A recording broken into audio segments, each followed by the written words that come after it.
Welcome to the Zachrilege Podcast YouTube video interview program that features me talking to some of the best and brightest in the atheist secular awesome community.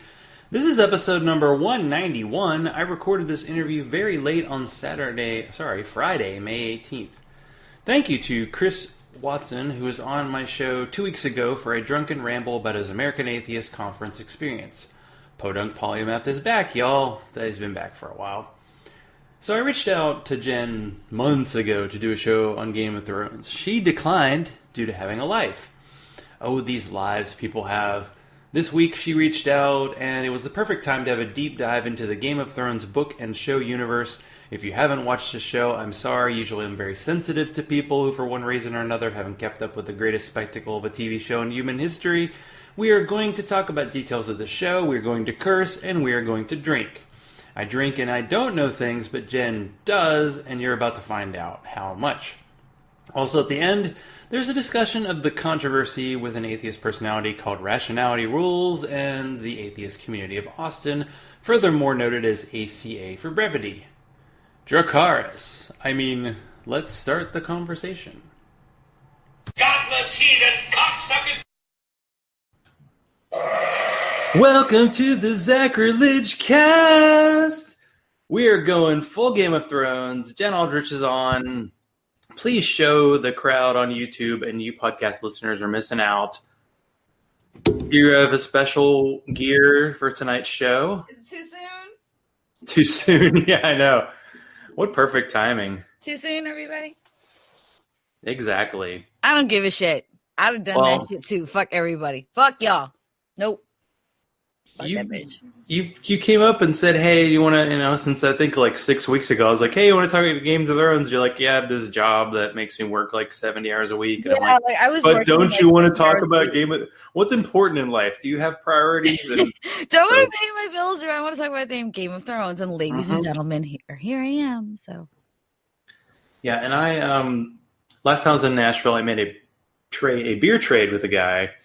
And it was a beer called Black Bell, which is out of, I think it's Blackstone in Nashville. And he gave me beers from 2015 to last year. The only problem is adjunct beers that have like other flavors. Like this has cocoa nibs in it. I think the chocolate part kind of goes away. So see, I wanted never to have beers and IPAs. Like I wanted to have the older beer in honor of a show that started in 2011. So here we are, and you have I have your finest Clarksville liquor store $15 bottle of Sauvignon Blanc because I drink and I know things. And this is the finest blend of the Cumberland River Arbor wine. No, this is California. This is your finest blend of We're Going to Burn the State Down Arbor wine. This is your finest prison toilet wine. Yes. Clarksville. Welcome to Nashville, everybody. This is actually, we have a winery here, Beach Haven. That's pretty nice. They do like jazz on the lawn every other Saturday, and they have like these local bands that come out, and you get really super shit faced off their wine. And like nobody actually listens to the music. You just kind of go and sit and get shit faced all night. Nobody actually listens to what the fuck's being played. It's perfect, yeah. But it's really nice and it's really wonderful. They do wine tours and stuff. Their wine's not bad. They more center on sweet wines, which is not my thing, but please forgive the sounds of the red keep crumbling on your head behind me. I have 3 kittens. So yes, the red keep, ladies and gentlemen. Yeah, we want to talk since the finale of the show, probably for podcast listeners, is happening like today, and then for people watching this live or this weekend is happening now. So this would be a good time to talk, but I wanted to, usually I do, hey, talk about your podcast, talk about your background. I'll do that real quick. I do a podcast that's not Another Atheist Podcast. It's about atheism. Cool. I started reading the Game of Thrones books about 15 years ago. Yeah, the first one came out like 20. It's like 20, 22 years. A long time ago. And I was kind of young at that point, but 15 was like right at the perfect spot for it where I kind of got it.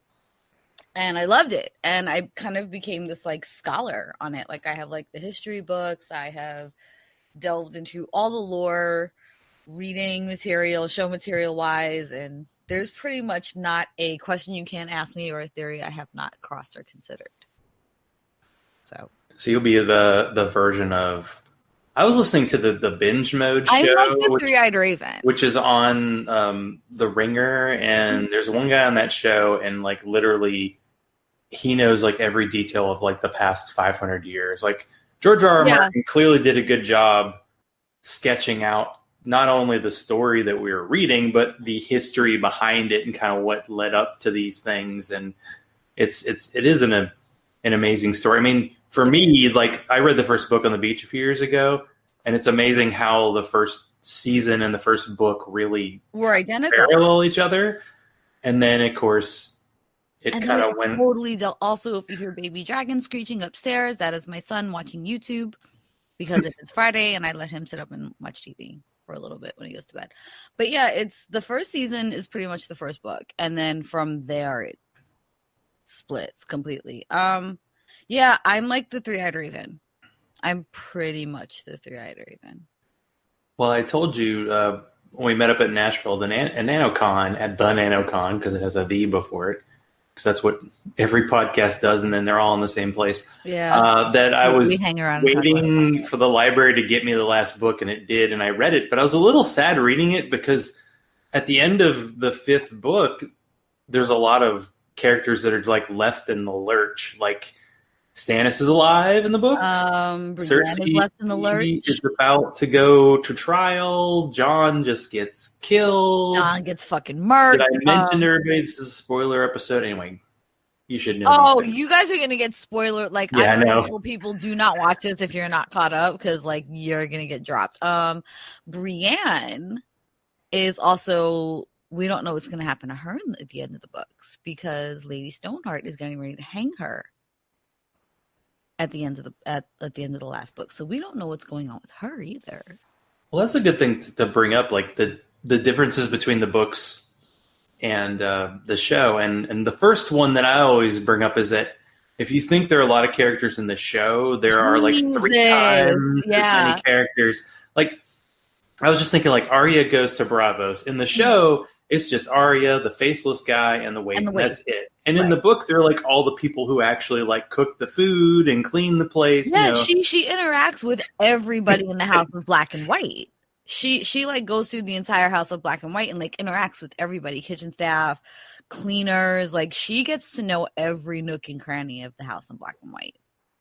So the whole, oh my God, what the fuck is going on with the waif and, you know, her training in the show, I think is going to be way more fleshed out in the books because she's going through this kind of every nook and cranny and every task and every job that can be done in the House of Black and White.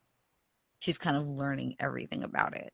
So I think that's going to be way more fleshed out than, oh, you know, the Thin Man and the play and that, which the whole play thing was like the worst thing for me.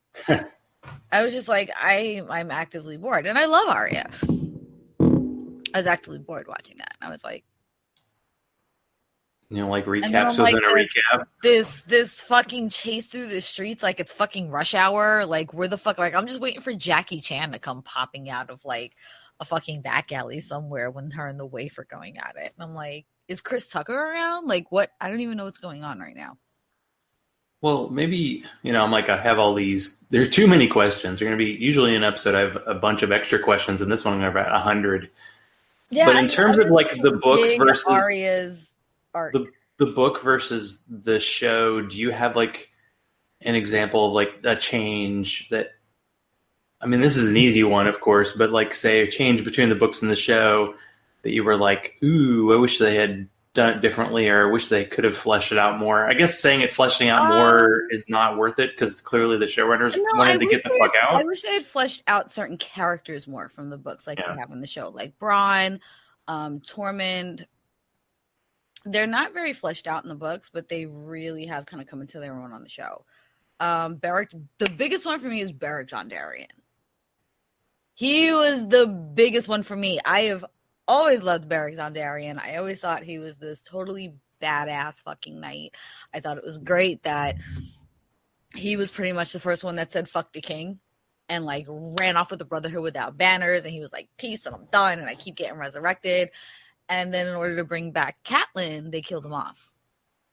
But we now know in the show he was resurrected to kind of protect Arya. And I really dug how they fleshed him out more in the show and kept him around more in the show than I felt he was kind of unjustly done in the books. Yeah, I think the only character that I remember hearing about in the books that wasn't in the show was the Lady Stoneheart. So in short, Lady Stoneheart is... And I've never been a fan of Cat, so I'm like, wow, we totally... Catelyn Stark, who gets killed in the Red Wedding, but then right, okay, her body gets thrown in the water. You probably know this better than I do, so yeah, okay, show me how you already showed me the drinking, so now know things. Yeah, I know, right? Now I know things. Catelyn Stark died at the Red Wedding. We all knew that. They cut her throat. We all knew that. They threw her in the river, which is highly disrespectful to Tullys. You're supposed to light them on fire as they go down to the river, river run, whatever. And Beric Dondarrion and Thoros Lemire pulled her out. And Beric was so heartbroken and so stricken that he gave her the kiss of life to bring her back to life, which killed him. And now her throat had been cut so deep that she could barely speak. But she is now running the Brotherhood without banners. And she's pretty much going through the Riverlands slaughtering anyone she thought had any hand in betraying her family. Anybody. And Brienne, I think on the search for somebody, I can't remember who now because it's so different, comes across them in the Riverlands. And Catelyn sees her, with Jaime Lannister's sword and the Lannister outfitting. And she was like, you fucking betrayed us. And where we left off in the books was she was getting ready to hang Brienne. And it just said that Brienne exclaimed something and stopped. And I'm like,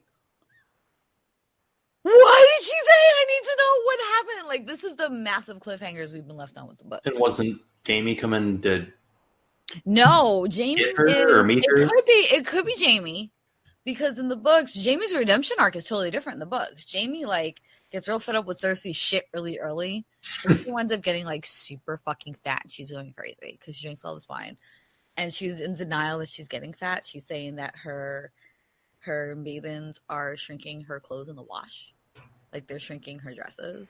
And he just whole ass had enough of motherfucking Cersei. And Cersei's having sex with way more people in the books. Cersei's like fucking Moon Boy for all you know and shit. You know what I mean? Cersei's fucking everyone and she's getting fat and she's fucking she's slowly turning mad. And Jaime decides to take off into the Riverlands to kind of get this whole Frey Tully situation under control. And a lot of his chapters center around just this kind of journey he's having. And now he's coming to terms with the fact that Cersei's fucked up. And there's more to his life than this. And he feels terrible about how he acted. And it's him kind of having this turn arc. And his turning arc is amazing in the books. It wasn't just he showed up to fucking Winterfell and decided to be a better person. This is a whole physical journey that he's on. So you get way more attached and way more in depth to Jaime's kind of discovery and turning and figuring himself out. You get really attached to it in the book. I love Jaime in the book. Well, I think one thing the show has done is that it does make you become fan of a character. You think of all the major characters that are still alive heading into the last episode, and you're like, how many of them haven't murdered somebody? And it's a pretty, right. I mean, even it's a pretty small number. So everybody has done a bad thing. Right, and that's the basis really of that. And even George R. R. Martin has said the basis is that nobody is wholly good or wholly evil. Nobody. And even these villains in the book, Ramsay.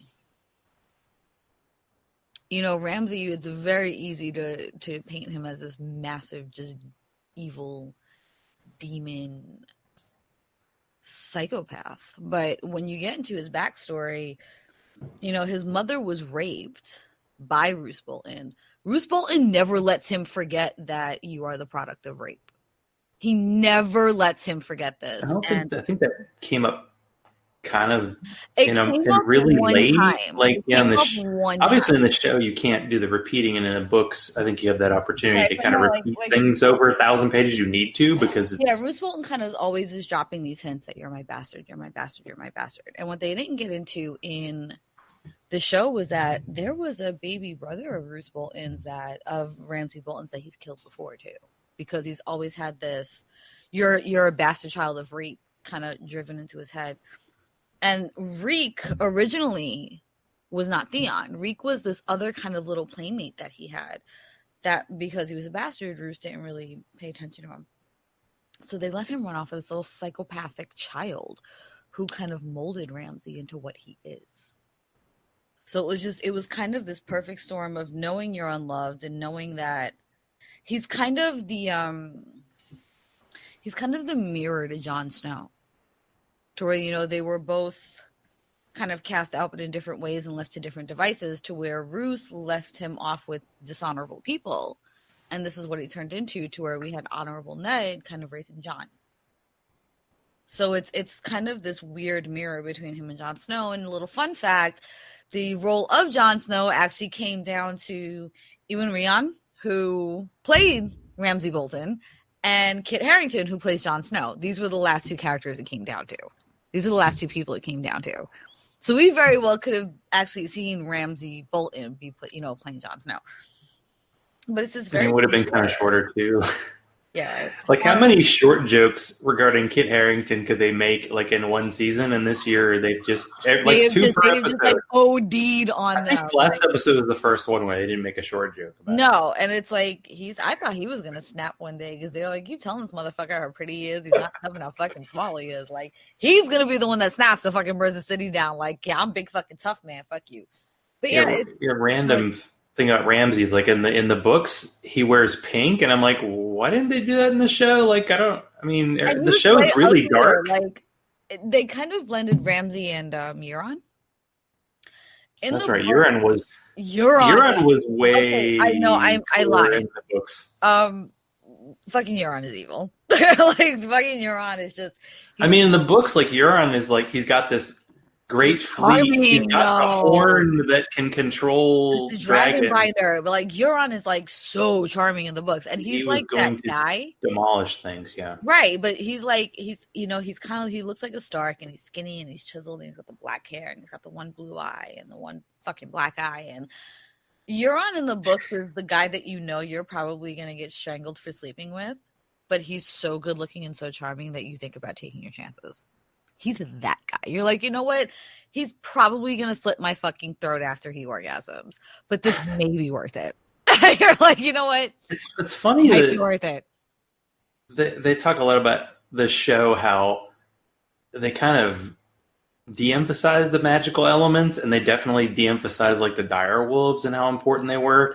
But because I don't. Tyrion had two different colored eyes, and Euron had two different colored eyes, and they're like, we're not doing that. Well, they had a hard time with how they really. It probably would have been tough CGI right on camera, but I have a personal theory that, and I don't think the show had enough time to flesh it out, that magic kind of spiked to kind of handle the White Walker problem, and now that there is no problem, magic is going to disappear from the world because it's no longer needed. So that's why the dragons are dying. That's why the direwolves are being sent off. That's why everyone that is heavily believed in and heavily connected to the Lord of Light is now dead. Everyone that's heavily connected to religion is now dead. That's true. They didn't blow up the Septons, although I thought the Septs were the ones who rang the bells, which were very prominent in the last episode. But I guess they probably was ringing the bell. Who rang the bell? It was Qyburn's. What was it? But no, Varys took his little birds back. So that's true. Like, who rang the bell? Here's an intriguing topic for a couple atheists to talk about. In this world, there are a lot of gods, and they actually do things. So in this world, would you be like a Lord of Light disciple? Would you be new gods, old gods? Where are you going? Davos, like one god, tree gods, drowned gods, they're all the fucking same to me. Okay, like if I saw some cool shit, cool. If I saw some cool, like if I saw some super hot 400-year-old chick birth a shadow baby, I'd be like, wow, that is some good dark shit. I don't know what you're drinking, but give me some of that LSD. I'd probably be like Davos, light god, death god, drowned god, they're all the same. If I had Joffrey putting a fucking crossbow to the back of my head and saying you have to pick one, it would be the old gods. It would definitely, because it's tangible to me. The old gods are tangible. They worship like the trees and the nature, and they listen to the wind. And It's tangible. It's real shit. I can look at a fucking weirwood tree and know that this is a physical thing that does something that, you know, a brand can touch and have visions and things happen with these. And it's not this mystical. The old gods kind of don't overrule things. It's very much a just respect us and we respect you. And I dig that. If I had to go on badassery alone, fucking drown God. Shit, fucking drown God. You drown your fucking kings, and if they come back, they can rule. What? You kill them and they come back. What does that mean? Never die? I'm like, that's the most bad. Y'all don't give the Greyjoys enough motherfucking credit. That was one example, and I think George R. R. Martin's making a comeback. Like, I think for a while it was like, oh, the dude can't produce the stuff, and then it's like, man, look what he did. Because the whole Godsmoot situation in the show, there's like 2 people involved, and in the book, there's like 10. There's 10, right? Like, it's and it just keeps getting higher and higher. Democracy, like this is a literal democracy, and it didn't matter that Balon Greyjoy had heirs. It's like, no, we vote, and not only do they vote because they're like, no, fuck that, humans are fallible. They take a guy named Damp Hair. His name is fucking Damp Hair, who has seaweed in his fucking hair, takes the winner of the Kingsmoot down to the fucking sea, drowns them, and if they come back to life, they can rule. I'm like, why don't we do this? Can we do this? Can we do this with presidential candidates? Can we vote for somebody and then bring them down to the Potomac and then drown them for 3 seconds, and if they come back, they could be president? Can we do this? Like, is this allowed? Because I would totally be down for this. Maybe just the white straight ones. I feel like I would totally be chanting "What is dead may never die" if we can do this for our elections. But nobody, their fucking sigil is a goddamn kraken.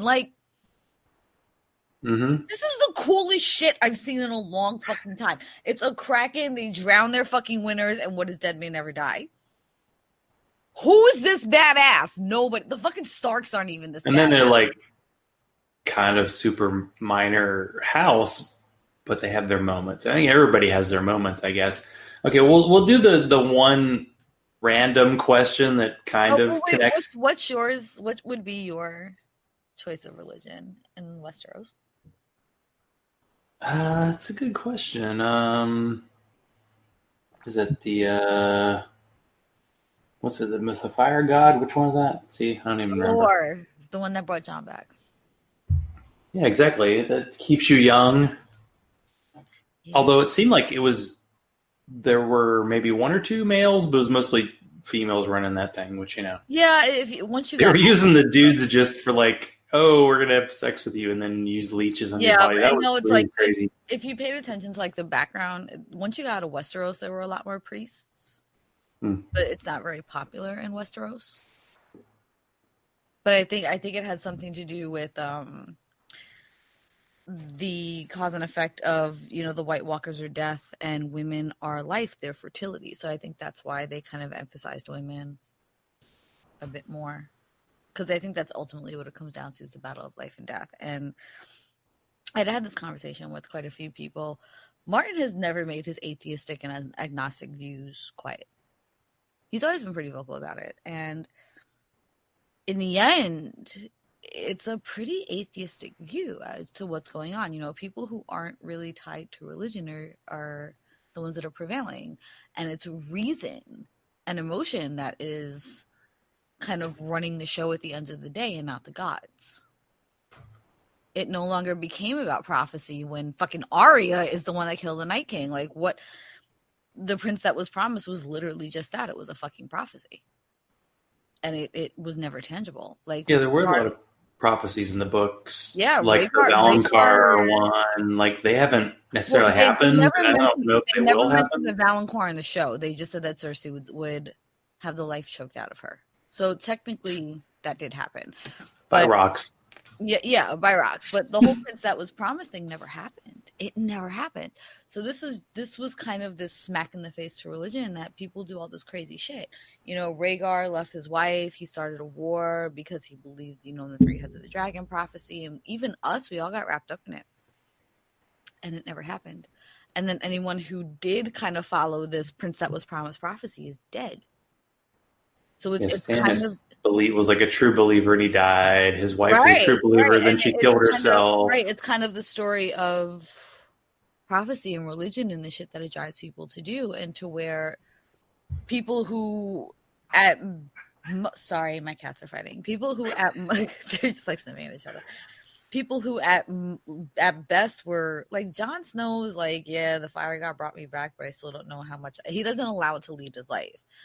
Right down to Tyrion and Davos, who are self-proclaimed fucking atheists. These are the ones now running the show. Even Dany never wholeheartedly really believes in religion or prophecy. Because she finds ways to twist it, like, oh, but Prince is unisex. It could be princess. Or it could be queen. Like, even she doesn't wholly believe it. So it's now these end players are literally... Even Arya doesn't wholly believe in the god of death. You know what I mean? She believes in making her own way. So these people that are left... do a lot of training and then getting stabbed in the gut. Right. Pretty much left for dead and somehow coming out of it. But it's, the people that are left are not religious. And it's more of an atheistic view of this is what religion does to people. And this is the crazy shit that happens. Because it doesn't always work out. Like, there are times where the gods appear to do things, but then it's like, oh, it's up in interpretation. Usually the interpretation is poor. Right. And what do we hear about the Bible is like... It goes poorly. Yeah, what do you hear about the Bible? Oh, well, that's how it's up for interpretation. But the people who take things very literally, Jon, Davos, Tyrion, Dany, Arya, these are the players that are now left. Even Tormund, who is a believer in the old gods but doesn't really follow them, he's now left. So it's this very atheistic view of what all is not meant to be in religion. And that's kind of been this common theme in the books, is that when people get religion involved, shit gets fucked up. And we saw that with Cersei in the Faith of the Seven. And there was actually a previous Targaryen king who went full throttle fucking religious crazy. And when he died, they completely ousted the faith militant. Like, the town was like, we're done. We don't ever want them back in power again. So there's always been this kind of theme of religious extremism and the ills of it in the series, which is something I've always highly respected. And it makes me laugh because I watch all these people kind of, roll into it, and their favorite characters are these atheistic characters. But then we'll demonize an atheist as soon as they see them. And I'm like, bitch, you literally said you would suck Davos's dick. And he was like, fucking drown gods, fire gods, fucking tree gods. The shit's all the fucking same to me. Like, Davos is like, I'm still alive. And by the way, Davos shocked the shit out of me. I love that Davos is still alive. Davos is married and like the wife is not involved, and I think in the show all of his sons are dead, but in the books, like, he has 7 kids and I think like 3 or 4 are alive. And he's like, I don't care. Yeah. And like, she's totally cool with, she's like, hey, you gotta go live your dream, babe, and I'm just gonna fucking chill here on Dragonstone and raise these kids. And she's like totally. It's like a Middle Ages thing, like, oh, you go to war and then you never come back, and that's just what happens. Right, so but he does go back to Dragonstone here and there in the books, and he does see his wife and he sees his kids, and then he goes off and he kind of has his little adventures, and he comes home and she's like fucking badass cool with this. She's like, yeah, babe, you're going on a business trip. Bye. See what I do? Davos has like the coolest fucking wife in Westeros. And he never cheats on her. He never fucking talks bad about her. This is like the most wonderful power marriage I think I've ever seen in the Middle Ages, is Davos and his wife. And then she wasn't even like a character in the show, right? No, they didn't even mention her in the show. But he talks about her in the books. He loves the shit out of her. He loves the fuck out of her. He goes back and then he's like, I gotta go away on business. And she's like, yeah, babe, I got you. Okay, but we haven't really gotten into the current controversy. I'm sure there'll be new controversy in 2 days.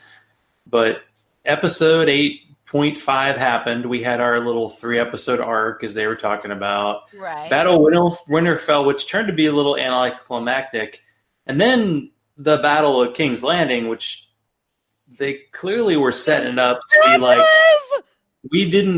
We're like, oh, there's no way. Now, So the Dothraki gets like totally wiped out in Winterfell. Totally wiped out. Then all of a sudden, 2 episodes later, half of them come back to life. I know we're live, but my kid's screaming upstairs. So I'm just gonna shut my door. Hold on. I didn't hear that yet.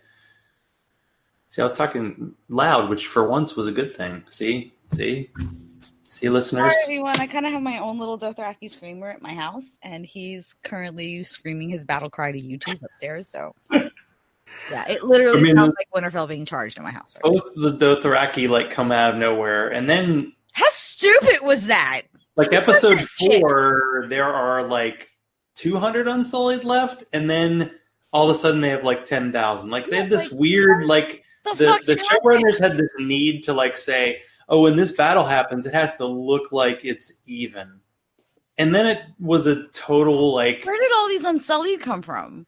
Like the Golden Company in the books, they talk about the Golden Company. They're a big deal. I was pissed it was the fucking elephants. God damn it! I was fucking mad. See, that's another thing about the showrunners don't like animals. Like they didn't treat the dragons very well. They totally shat on the direwolf. Where are the giant ice spiders that were as big as houses? Oh yeah, ice spiders. Yeah, I wanted the ice spiders. I mean, we got a woolly mammoth, and we got a Walker polar bear. So I guess that was pretty cool. But I guess your thoughts on that? I mean, the episode, I do, because you mentioned the whole Cersei death. Like, I didn't really think much about it, but you have, here, let me put the video version. You have thoughts, so please. Thoughts. I've been kind of watching earlier seasons as I work on like a 24/7 channel. And there's a lot of small harkbacks that people aren't realizing. Like, Robert Baratheon saying only a fool would meet the Dothraki in an open field. And they were met in an open field by the walkers and exterminated.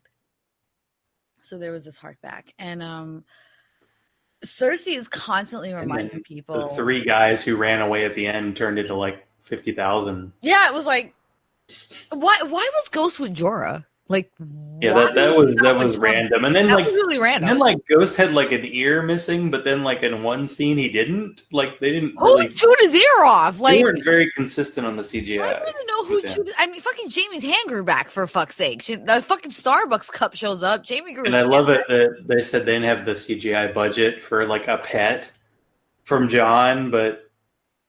You told me about there being like 4 endings, and I know they all. Yeah, I mean, they spent a lot of money on CGI. Jon couldn't pet the fucking direwolf. Get the fuck with the one fucking year. Fuck everybody. But yeah, and Tormund take him. And trust me, the spinoff I want, the Tormund Ghost spinoff. Please make that happen. I want fucking Tormund and Pod. I want Tormund and Pod because they could start a band. It'd be awesome. They could start a fucking band together and like giant slay and shit like that. And I want to see Bronn take Highgarden. And Sam's family, Sam's castle falls under Highgarden.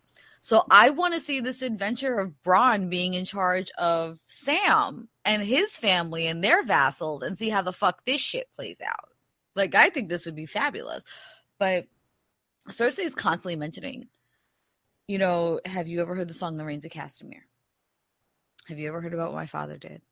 Have you, do you know what we're about? If for those of you who don't know, you will now because we drink and know things. And you are now drinking and knowing things with us. Way back when the Rains and the Tarbacks still existed in the Westerlands, and Tywin's father was alive, he was, marrying his sons off and shit like that. And he married one of his sons off to a Rain, or like the father married a Rain woman or some shit. And she totally took control of the Rock and was like having her family in there. And like they said, they made it rain at the Rock for years. And Tywin's father had lent out all this money and was just kind of like being real fucking soft ass about people paying it back. And he wasn't ruling very well. So Tywin, I believe, may have come back from the War of the Nine Penny Kings, or he had come back from being the Mad King's hand and was like, we ain't running shit like this no more. But he got these families to pay their debts, except for the Rains and Tarbacks, who rose in rebellion against him. He defeated the Tarbacks in some very fucking way that nobody can remember. But the Rains decided to siege up in their mines. under their castle, and Tywin diverted a river and drowned them in their mines. He drowned 300 members of a family in their mines under a castle, killed the whole fucking family, and now like the bodies are still like there just floating. So you have Cersei and Jaime in this underground kind of, in this underground mine, in this underground fucking tomb. They have, they have it sealed off. They're trapped underground, and they're now buried underground to never be recovered. And Tywin was always about the future of House Lannister and how it falls to Cersei and Jaime, and just like he wiped out the future of House Rhaen, his perceived future of House Lannister was kind of wiped out the same way. So this went beyond what we all thought Cersei deserved. And it was also the fact of Cersei was always preaching that she was going to go out fucking like a fucking pro. Look at everyone. They hate me. They're coming for me. The biggest thing for her to let go of was her power and her strength. And, no matter what, we watched her choke back tears this entire season. And, she always flipped out about, it's unfair that I was a woman. And I was just as good as any man, and I never needed a man to rely on. When in the end, she died broken and afraid and crying and powerless and relying on a man to save her. This was the worst fucking way for her to die. But that's why it was satisfying. So it was kind of this hark back between Tywin's legacy and Cersei's worst fear for House Lannister. And now at the end of it, the one thing both Tywin and Cersei didn't want was the future of House Lannister to be left to Tyrion, is what it is. So it's this very full circle of the shit that you do does come back to you. And it could be generational and it could be right away. But it came back. It came back on Tywin. It came back on Cersei. Jaime, I think, was just an unfortunate victim in their fates, and I think he always knew that. I think Jaime's always understood that he's been an unfortunate victim in the fate of Tywin and Cersei. And I think he just knew that was kind of his lot in life. What did you like the kind of character path he took? Because people were shipping him and Brienne big time, and then in one episode he got to have sex with her. And yeah, but like this first time he had sex. That's like, this is why I don't like Dick. Because Dick has you out in a house coat asking a one-handed motherfucker where he was going in the middle of the night. Like, yeah. I just wish he had done her like that, because I think Brienne is far more rational than people give her credit for. And I think if he would have just kind of sat her down and said, I do love you, but this is not my fate, I think she would have tried to bargain it a bit, but it damn sure wouldn't have been a house coat in the middle of the fucking north in the middle of the night sneaking off. I always thought that Jaime was stronger than that. Cersei was the sneaky one. But I think in the end of him coming to terms with the fact that he knew he had to die with her, he became her. Because they are twins, and they are connected, and they are bound. So I think that was kind of the, two ends of the stick for him. And I hated how they played his character arc, but I can see how it was coming. True. Yeah. And for the people that are bitching, I can't believe Daenerys would burn this. Have we been watching the same fucking show for 10 years? Have we? Yeah, I kind of wanted to talk about that because, like, earlier in the episode, she's talking about mercy, and then when the bells ring and there's a chance for mercy, that's when, like, they don't even really show her, like, her expression that much. But it's like, okay. No, but there's I'm going in. And there's history to this, too. And it's, her dad was like this. And what a lot of people tend to forget was that Tyrion's father was the Mad King's hand. It was his best friend, and then became his hand. And for many, many years, what drove them apart was, as the Mad King grew madder, people were saying that it was actually Tywin running the country. And that drove a wedge kind of between the two of them. And that, at the end, is what forced Tywin to quit and, go back to the Rock. But I think it started becoming really apparent that it was Tyrion who was calling the shots at this point. and she wasn't cool with that, and it was kind of this play back to that. And when she was out of the Lannister kind of reasoning, she did the very same thing her dad did and burnt the city and wanted to burn, except she could do it because there wasn't a Jaime to stab her in the back. And she did. And it's like, she's been saying this shit since season 2. She wasn't aware of her power in season 1, so we didn't really see a lot of it. But I mean, season 2, she goes to Karth, and she's like, you won't let me in, I'm literally going to burn the city to the ground when my dragons get bigger. Like, she outright fucking says it. They go to, I can't remember what the name of the town was now, but when she got the Unsullied, she burned the city to the ground when she was done. She burned the guy when she was going to trade for a dragon. And and then she gets the Unsullied out. It might have been the first Dracarys. She gets Missandei out. She gets the Unsullied out, and then she burns the city to the ground. She actively burned the fucking city to the ground. And she's always talking about fire and blood, fire and blood, fire and blood. There have been numerous occasions where she wanted to burn cities to the ground, and her advisors told her no. And then during the siege of Meereen, her and Tyrion had a conversation. She's like, no, we're going to burn the cities to the ground. And he told her why Jaime killed her father. And she goes, this is entirely different. And he said, we're talking about burning cities to the ground. This is not entirely different. She told Jon 10 minutes before she started burning the city to the ground, then fear it is. Because she can never command love like he does. So what was the easiest way to instill fear? If you don't fucking bow to me, I'm just going to burn shit to the ground.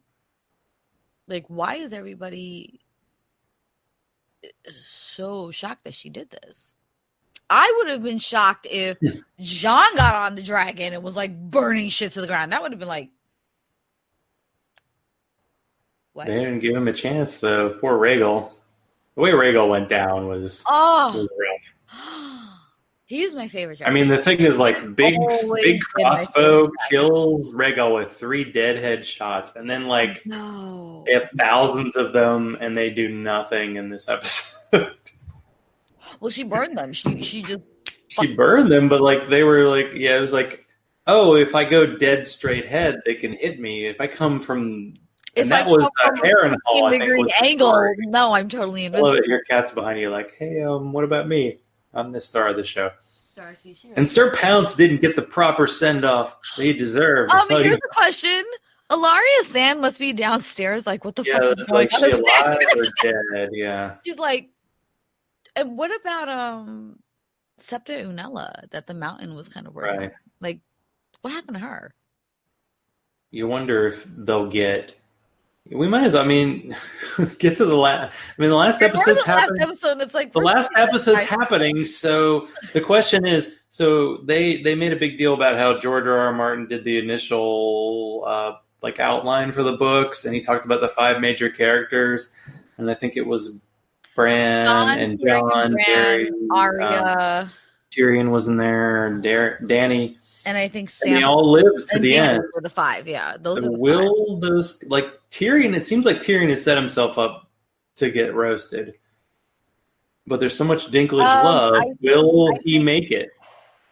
Will the Lannister family survive? So many families have, famously been totally demolished from this show. Will there be one more? If you look at the major houses, they're largely intact.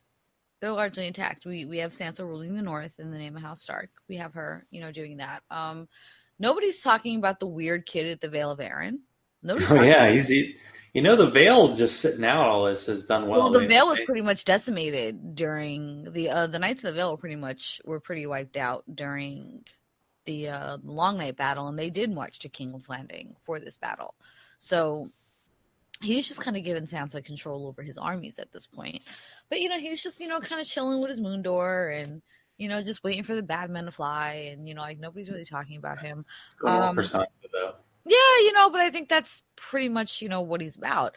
The Greyjoys, we still have Yara. Yara didn't show up.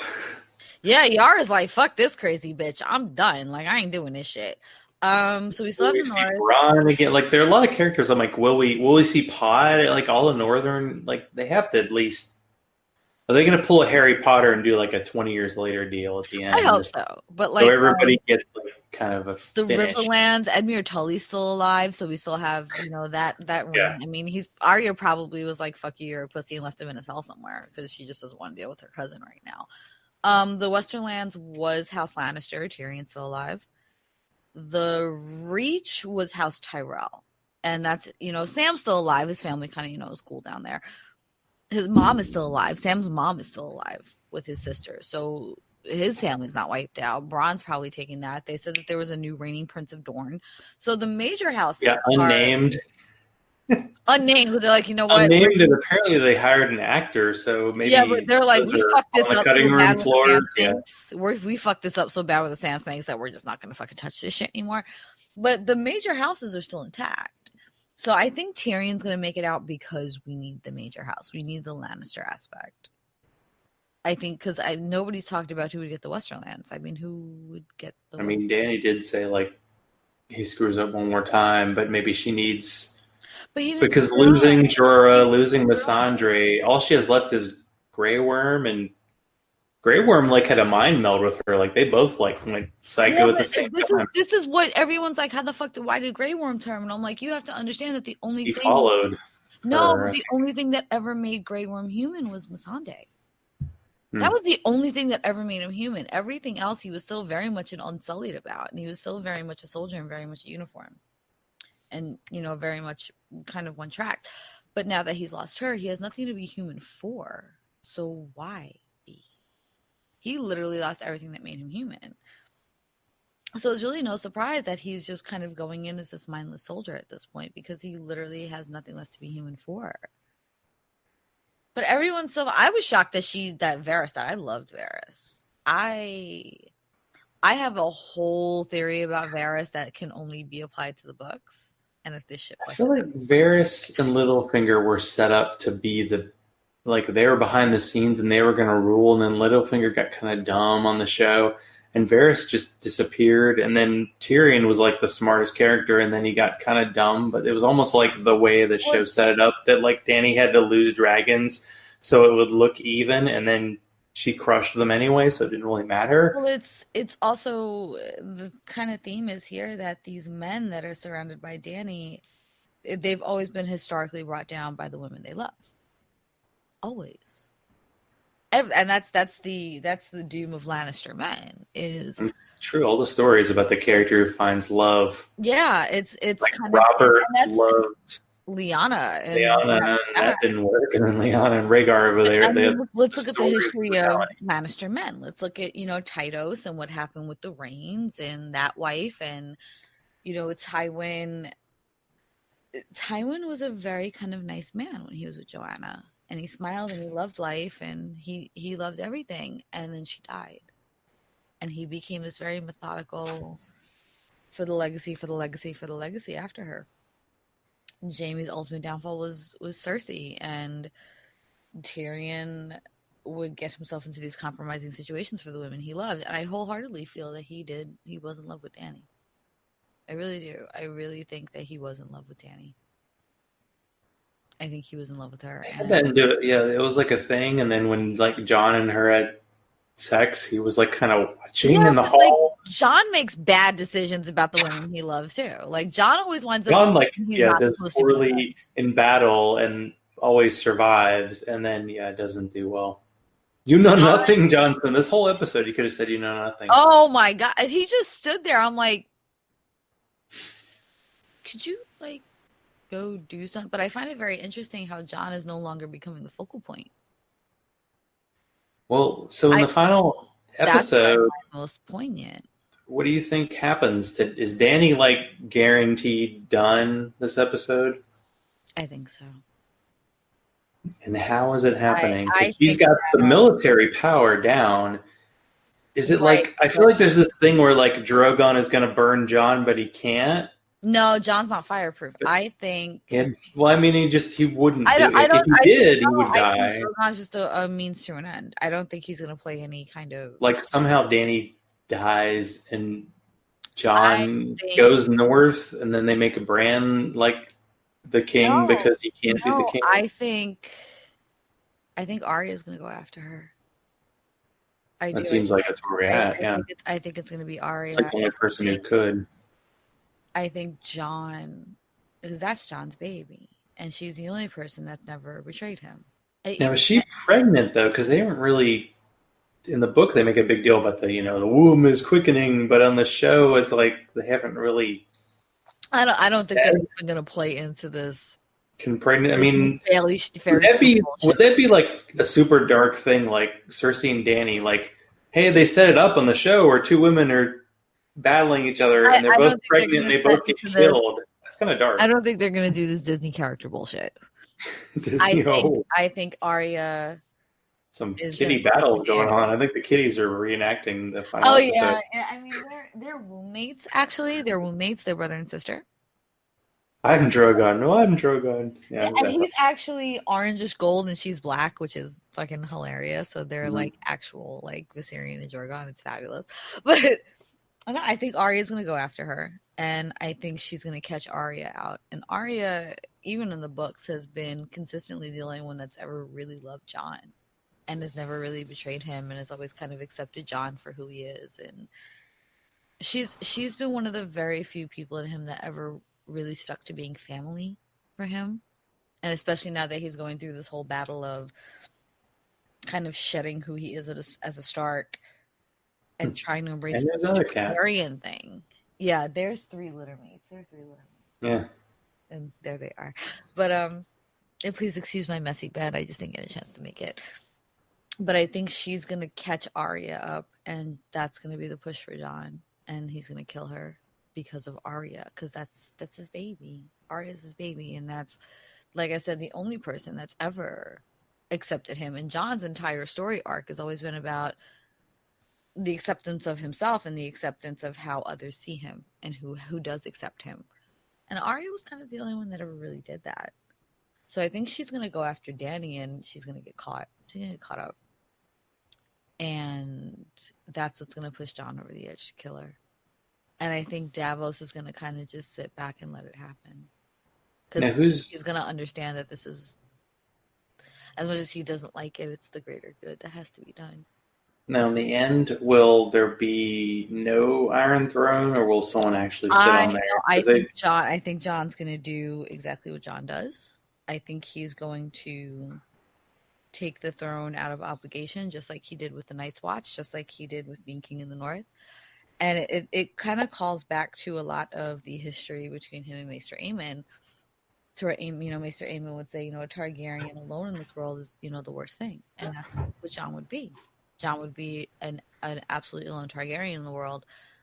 And he would keep telling him, you'll find honor, but you won't find much joy in your rule.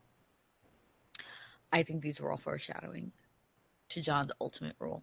And I think that's the bittersweet ending that, Martin and everyone was always talking about, was that, everybody wants to see Jon on the throne. Everybody wants to see Jon rule the 7 kingdoms. But he's not going to be happy about it. And in the end, we're going to almost feel bad that we're celebrating his misery. That he, we wanted him on the throne, but he's so sad and this so isn't what he wants that we feel bad about it. And I think that's going to be the bittersweet aspect to it. Because, the Night's Watch was in fucking ruins when he took a hold of it. The North was in fucking ruins after the Boltons when he took hold of it. This is, what he does. He gets hold of things and he makes them better. But I was wondering if the Iron Throne was going to make it, because the whole thing was like a dragon created the Iron Throne, and would a dragon come in and just melt it down, and then there would be no Iron Throne? No, but I think Jon is the last living dragon. I do. I think Jon's the last living dragon. I think that kind of ties into, now that we don't need the Wall and the White Walkers aren't a threat, we don't need magic anymore. And dragons are magic, and the Targaryens are magic, and we don't need it. So I think Jon being the last living dragon is kind of the ultimate, and the last resurrected person of the Lord of Light and the last dragon. I think with him lies the ultimate death in magic, is what it is. And I think he's kind of the usher into this kind of brand new world that none of us really want, but we're happy that it's kind of happening and it's not the same that it used to be. And it's all very symbolic, and it all kind of falls on Jon. which is really sad. And then that's the bittersweet part of it, is that, like I said, we all wanted to see Jon on the throne. We're all fucking championing for Jon, and we all love Jon. But we wanted it to be happy. We wanted him to want the throne. We wanted Jon to not feel like a bastard. We wanted Jon to not feel so obligated and stressed out. We wanted Jon to find happiness, and he never ultimately does, is the problem. So around 9:20 on Sunday night Central Time, how are you going to be feeling once this show is over? And like, what are you going to do on Sunday from now on?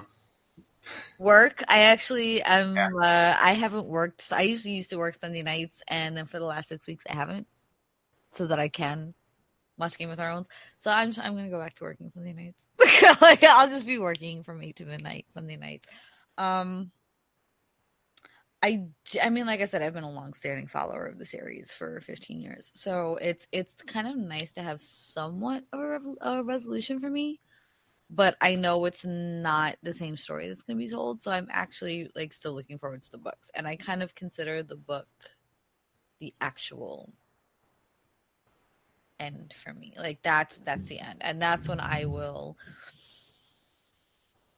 kind of, mourn the loss of it. And, there's nothing else to study. There's nothing else to prophesize. There's nothing else to theorize, is when the books are over for me.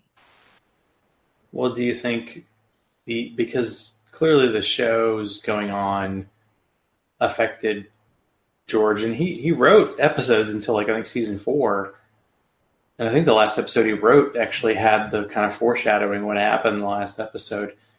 But do you think this will kind of kick him into gear to at least finish the next book? Maybe not all of them. It would surprise me if he was actually waiting for the show to be done before he does finish and releases the books, because he doesn't want the influence of the show kind of weighing in on him as it's happening. And he doesn't want to hear from the fans that, well, I just read this and now the show wasn't like this. I think he got really fucking sick and tired of that shit.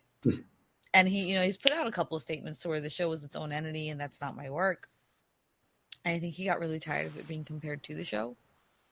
So I think he's waiting for the show to end, so that he could be like, okay, they've told their story. Now I can continue telling mine. And he said it numerous times, like, even Jon's death is wholly different in the books. Wholly different in the books. This was a very public thing when Jon died in the books. Very public. This happened in front of all the wildlings, all of Stannis' men, all of the fucking Night's Watch. This was extremely public. So the whole fallout that happened, we're not going to have this hold Jon up in a room and, have hours later when they discover that they took the body from the courtyard. No, this is going to be a very public thing. So even that's different.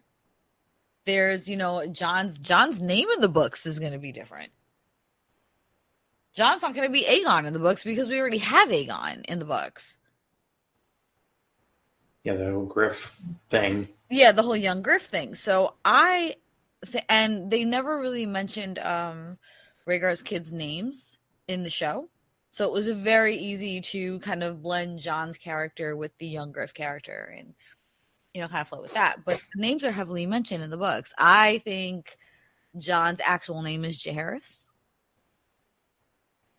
And the first King Jaehaerys was a huge proponent of the Night's Watch. He was a huge supporter of them. He would visit the North often. And like his wife, him and his wife were awesome. And she would kind of fly up to, go see the Night's Watch on her dragon. And she's the one that gave the land of the gift to the Night's Watch so that they can farm on it. And the greatest thing about Jaehaerys and his wife was they used to have these knockdown, drag-out fights. And she would leave him for like a year. She would like go back to like Dragonstone and shit. And she's like, I'm whole ass not dealing with you right now. Like, they would be actively separated, and the kids would be like, Mom, can you come home? Like, Dad really loves you. And he didn't mean to be a dick. And, he's like, super sorry. So can you, like, get back with him? Because we can't deal with him anymore. Like, Dad's a fucking mopey piece of shit. Please come home. And they had this wonderful dynamic. And I think they're going to, the dynamic, Jon is now currently dating Mance Rayder's sister-in-law in the books. And it's very much the same dynamic with him and Val that Jaehaerys and his wife had. And it's wonderful to see this really flesh out and play out and actually see them being human and not just kings and not just members of the Night's Watch and not just wildlings, but people. It's really, I forgot, really... like Mance Rayder's still alive. In the, Yeah, Mance Rayder's like so much in the books. They're like fucking like spying on the Boltons and shit. And hey, I'm like, dude, yeah, start cranking these books out now. but I think he's gonna wait until the show's over, until he really starts like getting into gear with it. I would fucking laugh if the show ends and then they're like, When's the Winner is being released in 3 weeks. I would fucking laugh my ass off. I'd be like, this motherfucker was just... He's pushed back against the whole, oh, you finished the books, but the next book, I mean, I know some chapters have been released, so he's definitely closer. Yeah, and there's some really super fucking points of view from them. There are some really excellent... I mean, he directed. There's some really excellent points of 9, and I'm not going to ruin it for everyone, but if you know, they're available online if you want to read them. But he does some really good 9 regular character points of view in The Winds of Winter.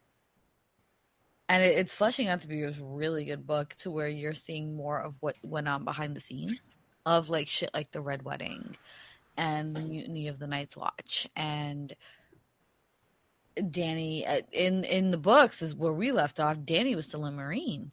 But her brother is the one who landed on Dragonstone.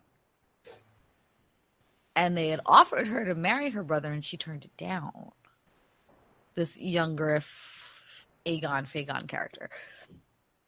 Which leads me into the theory that I think Varys is a woman, and young Griff is actually her son, and she's a Blackfyre Targaryen bastard, and Varys' whole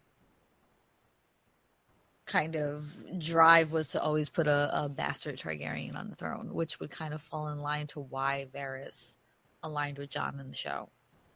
They kind of blended the younger Jon Snow character in the show. But I think that's Varys pulled off the Tyrion, or the move with the crossbow with Pycelle. Right. And what I've actually know, there was one thing that I think the show did better than the books. And Cersei in the books blew up the Hand of the King, the Hand's Tower. She blew up the entire fucking sept in the in the show. And that was one of my favorite montages I think I'd ever seen. That was, the overall one of the best. Like when I'm getting hyped to go do shit, I actually play Light of the Seven, and I'm like, yep, now I'm gonna go fucking burn to the ground. Here we go, bye. Well, gosh, I mean, when it comes to Game of Thrones, I feel like, the length of the show, they could have doubled it and probably been just fine. And with this show, I think with your knowledge of Game of Thrones, we could have gone on longer, except run out of booze, or if we have more. I would have loved if they had not done the typical HBO hour-long series fare, and they had actually taken a different direction and kind of made this like theatrical multi-season release. And I understand, budget and shit like that, but I think that would have been something really groundbreaking to do. Is to, like, I think from season 1, they should have done this, like, theatrical series of it. I made them, theatrical length. I made them 80 to 90-minute episodes. And kind of, we did get, because there was some really beautiful moments from the books. That are just, it's good life advice. And it's good, it's really poignant shit. And there's been a few quotes from that book that kind of, like, changed my life around. And I have, like, certain points from the book where there was shit that I was going through in my life at that point. The Broken Man speech. When I had read that, my ex-husband had been deployed to Afghanistan, and it goes on about how men never come back whole from war. And they don't know exactly what they're fighting for, but once they do get this thrill of war and the thrill of hunting and killing other men, there's just nothing that kind of compares to it. And then going through that, at the same time of reading this and how it does break men and how it does kind of dehumanize them, I lost my mind. I started like hysterical crying and then had to put the book down for days. Like I couldn't deal with it. And then I went back to it. And that and Tyrion's speech to Jon about know who you are and wear it, I think were two of the most life-changing things for me. Like that, it kind of completely changed my whole outlook on life was reading that. And I think that would have been great to truly flesh out. Yeah, I think that's something that maybe gets lost about people getting mad about what happens with particular characters, like how much the books really meant to people and what like the what black George R. R. Martin did, because he was like a TV writer, and then he's like, I'm going to do something that can't be adapted. And he did. And then it got adapted, and you have to give HBO credit. They did a pretty good job with this show. They did pretty good, but you can't. There are limits. Even The Hobbit and The Lord of the Rings wasn't as epically adapted as the books were. I mean, the books were the books, and that's exactly what Game of Thrones is. It is on par with the Lord of the Rings series, and it's people compare it to the Wheel of Time, but I think the quality and the epicness and the importance of it is way beyond the Wheel of Time series. The Wheel of Time series is just kind of similar and fucking long, like this shit is. Which, yes, I've read that too. I've read all. Speaking of Wheel of Time, we've taken a long. I think we've gone past an hour, which is a little bit long for what I've been doing lately. So to wrap it up, is there anything Game of Thrones that you feel like you got to get out? Because this is it. This is the last chance. Don't expect a Tumblr fan fiction fairy tale. If you have, you have not. It's like Ramble said. If you expect a happy ending, you have not been paying attention. You haven't been. This is not meant to be happy. This is not meant to be your happy little fairy tale of 3 direwolf puppies and 2 Targaryen twins and Jon and Dany. It's not going to work out this way. You are going to be sad. You are going to be disappointed. So please, stop. Stop with this. I wanted everybody to be happy.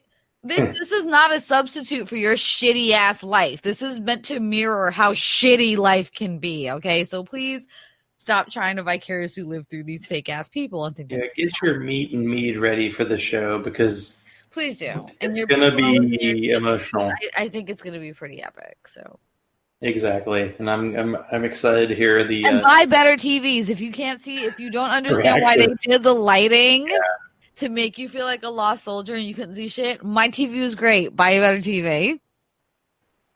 They're super fucking cheap now. They're on sale for Memorial Day. Go buy a better TV. You can get them for like $500 off on fucking Best Buy right now. It's very possible that my next episode will be a post Game of Thrones reaction with many of the same topics covered, with probably not as much depth, because it's going to be tough to top what Jen did tonight. So Jen, thank you. Let people know where people can find you, your show, your semi-mythical Canadian co-host, and any potential upcoming merging with the Atheist Community of Austin, if that's happening. Yeah, I've kind of been super interested in the work that the Atheist Community of Austin has been doing lately. Despite the controversy surrounding it, I still wholeheartedly support the ACA, although I may not agree with a lot of the statements that have been made through the ACA.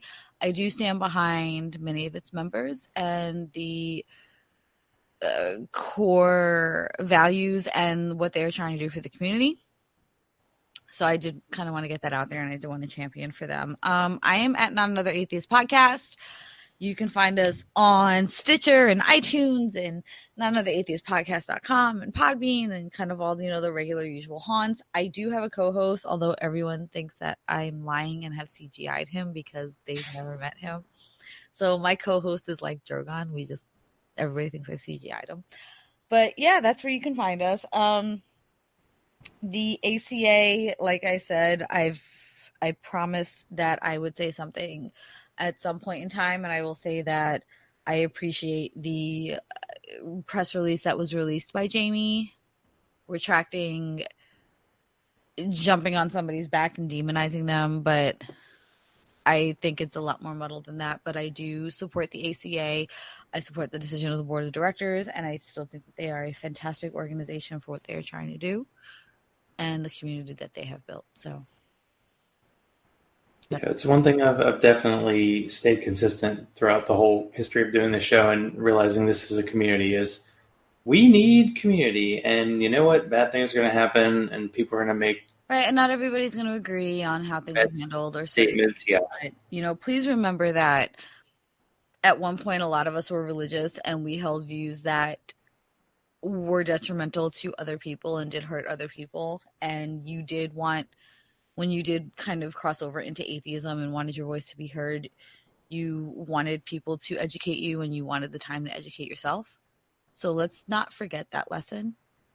And let's, when people do need to be educated and were wholly misinformed and they tell you that I'm going to educate myself, please let's give them the time to do that. And let's give them the same courtesy and respect that was extended to you at one point. And let's not forget kind of where we all come from.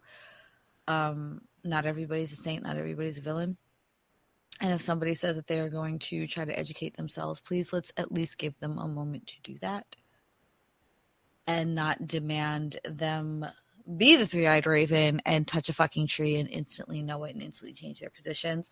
And remember that at some point in time, you may have held beliefs that were hurtful and wrong to other people and have since changed your mind after being exposed to these people and after being taught by these people that it was wrong and why your microaggressions and why your views are wrong.